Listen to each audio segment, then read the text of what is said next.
நேத்து ஸ்ரீவில்லிபுத்தூர் அப்படிங்கிற ஊர் இருக்கு இல்லையா, திருவில்லிபுத்தூர் அப்படின்னு சொல்லுவாங்க. இந்த ஊருக்கு கிட்டக்க ஒரு தொல்பொருள் ஆராய்ச்சியாளர்கள் கண்டுபிடிச்ச விஷயம் ஒரு பெரிய திருப்பு முனையாவே அமைஞ்சிருக்கு அப்படின்ட்டு சொல்லலாம்.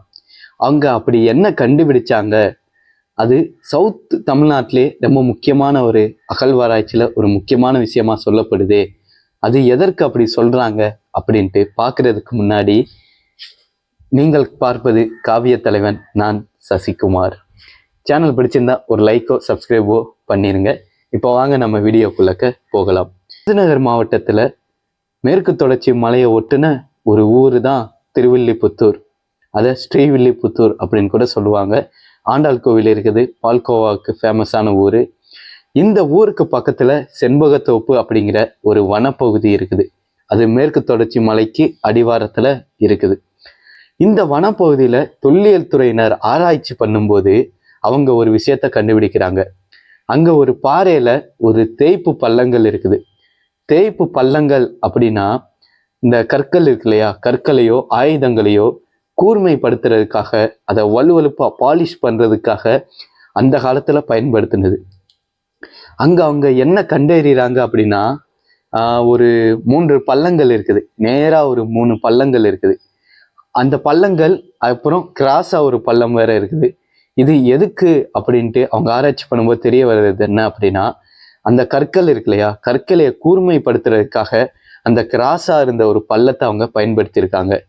அந்த கூர்மைப்படுத்தின பிறகு அதை பாலிஷ் பண்றதுக்காக மீதி இருந்த அந்த 3 நேரா இருக்கிற பள்ளங்களை பயன்படுத்தி இருக்கலாம் அப்படின்ட்டு ஆய்வாளர்கள் சொல்றாங்க. இது ஏன் அவ்வளவு முக்கியத்துவமா பார்க்கப்படுது அப்படின்னா, இது முதல் கற்காலத்தை சேர்ந்த ஒரு தேய்ப்பு பள்ளங்கள் அப்படின்ட்டு சொல்றாங்க. முதல் கற்காலம் அப்படின்னா என்ன அப்படின்னா, இது எப்போ ஆரம்பிச்சது அப்படின்னா, ஒரு கிமு 2000 ஆண்டுகள்ல இருந்து 6000 ஆண்டுகளுக்கு உள்ளக்க இருக்கலாம் அப்படின்ட்டு சொல்லப்படுது.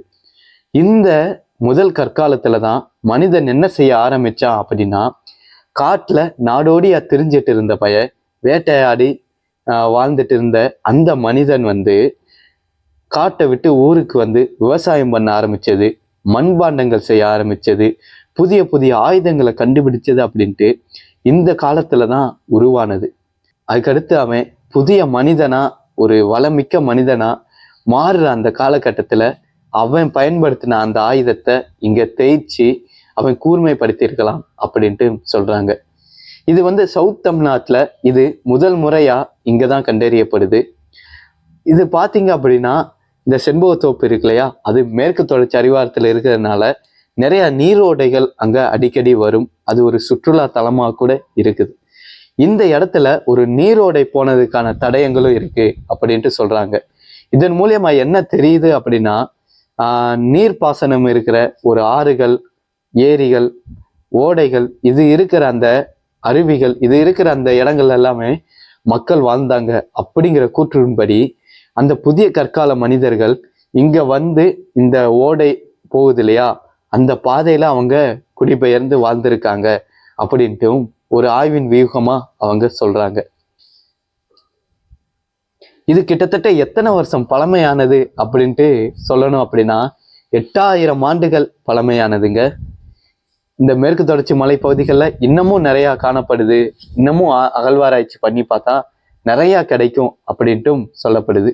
இது மாதிரியான பழமையான தகவல்களுக்கும் காவியத்தலைவன் சேனலுக்கு ஆதரவு தாங்க. நான் சசிகுமார். நன்றி, வணக்கம்.